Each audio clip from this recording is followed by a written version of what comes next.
अस्सलाम वालेकुम। आज जुमा है, मई की 12 तारीख। पाकिस्तान में इस शाम के 7, भारत में 7:30 और यहाँ हमारे स्टूडियोज की घड़ियों में सुबह के 10 बज चुके हैं।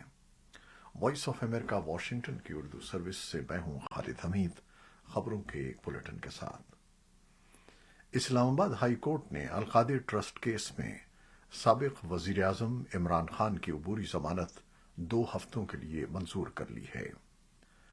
अदालत ने किसी भी नए मुकदमे में इमरान खान को 17 मई तक गिरफ्तार न करने का हुक्म दिया है। इस्लामाबाद हाई कोर्ट ने इमरान खान के खिलाफ लाहौर में दर्ज 3 मुकदमात पर भी 10 रोज के लिए हिफाजती जमानत मंजूर कर ली है।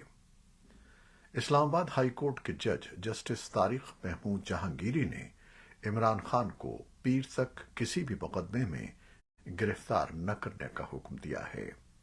अदालत ने इमरान खान को फुल प्रूफ सिक्योरिटी फराहम करने के भी अहकामात जारी कर दिए हैं।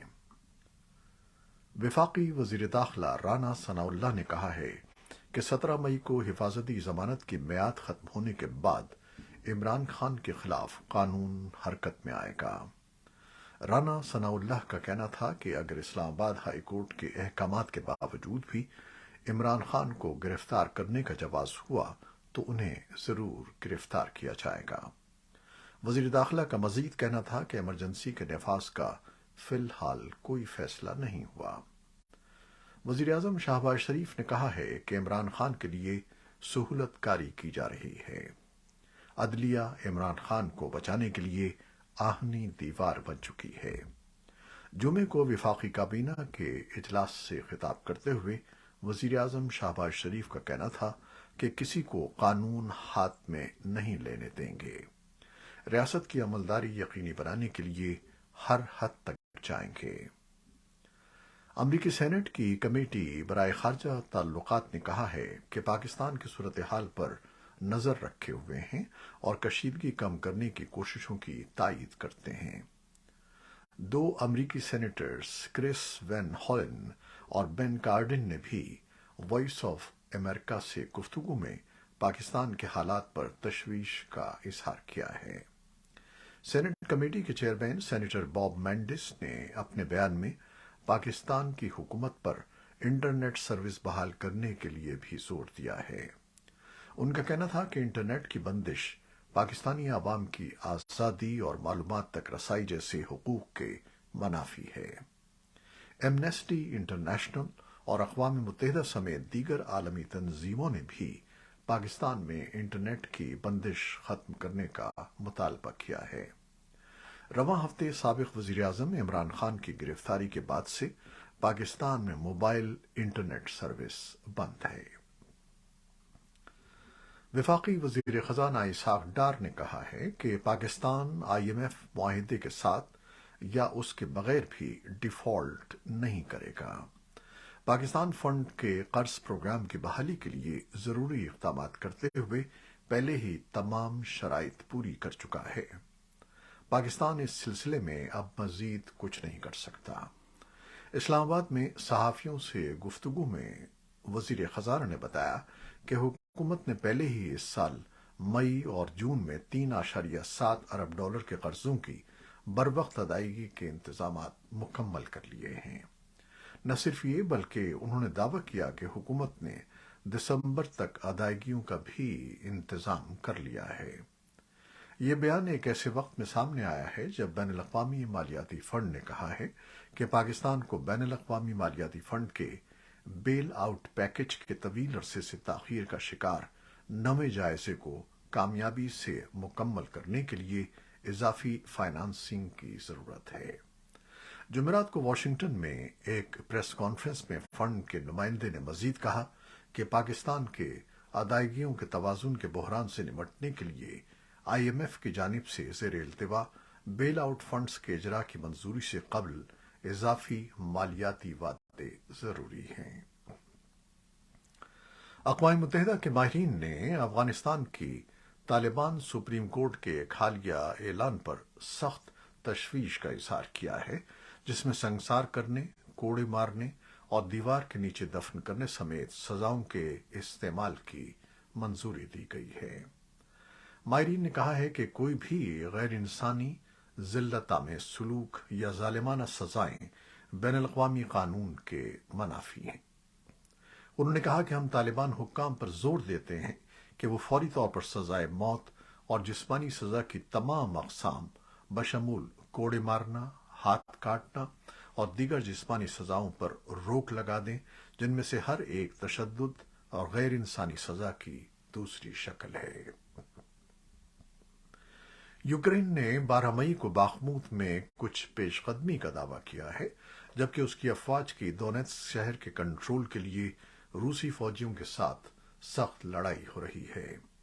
نائب وزیر دفاع ہنا مالیار نے ٹیلی گرام پر کہا کہ یوکرین کی افواج نے روسیوں کو کوئی زمین دیے بغیر شہر کے علاقے میں 2 کلومیٹر تک پیش قدمی کی ہے۔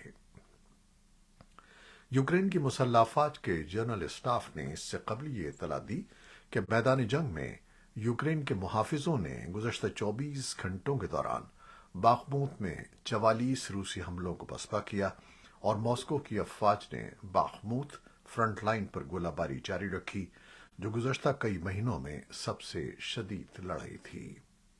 روس نے 11 مئی کو باخموت سمیت متعدد علاقوں میں یوکرین کی پیش قدمی کی خبروں کی تردید کی تھی۔ حالانکہ ایسی رپورٹیں ماسکو کے حامی فوجی بلاگرز اور خود ویگنر گروپ کے سربراہ پریگوزن کی طرف سے آئی ہیں، جنہوں نے 11 مئی کو یہ دعویٰ کیا کہ یوکرین کی جوابی کارروائی پہلے سے ہی جاری ہے۔ روسی وزارت دفاع کا کہنا تھا کہ خصوصی فوجی آپریشن کے علاقے میں مجموعی صورتحال قابو میں ہے۔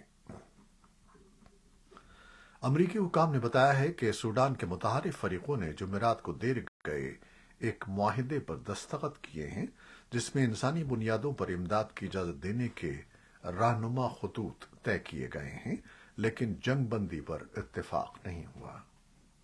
بات چیت میں شامل ایک امریکی اہلکار نے بتایا کہ متحارب فوج اور نیم فوجی دستوں کے نمائندوں نے سعودی عرب کے شہر جدہ میں ایک معاہدے پر دستخط کیے ہیں، جس میں سوڈان کے شہریوں کے تحفظ کے عزم کا اعلان کیا گیا ہے۔ اعلامیے میں کہا گیا ہے کہ معاہدے میں شہریوں کو رضاکارانہ بنیادوں پر فعال دشمنی والے علاقوں کو چھوڑنے کے لیے محفوظ راستے دینے کی اجازت دینا شامل ہے۔ قبل ازیں اقوام متحدہ کی انسانی حقوق کونسل سوڈان میں انسانی حقوق کی خلاف ورزیوں کی نگرانی بڑھانے کے لیے جمعرات کو ایک تحریک منظور کرنے میں بمشکل کامیاب ہوئی ہے۔ برطانیہ اور امریکہ کی حمایت سے اس تحریک کے حق میں 18 اور مخالفت میں 15 ووٹ آئے۔ یہ اقدام سوڈان کے بارے میں اقوام متحدہ کے ماہر کو دیگر اقدامات کے علاوہ بدسلوکی کی نگرانی کے لیے مزید اختیارات فراہم کرتا ہے۔ غزہ کی پٹی میں فلسطینی عسکریت پسندوں کے ٹھکانوں پر اسرائیلی فضائی حملے جمعے کو تیسرے روز بھی جاری رہے۔ فلسطینیوں کی ہلاکتوں کی تعداد بڑھ کر 30 ہو گئی ہے۔ حکام نے بتایا ہے کہ غیر ملکی ثالثوں نے جنگ بندی تک پہنچنے کی کوششوں کو آگے بڑھایا ہے۔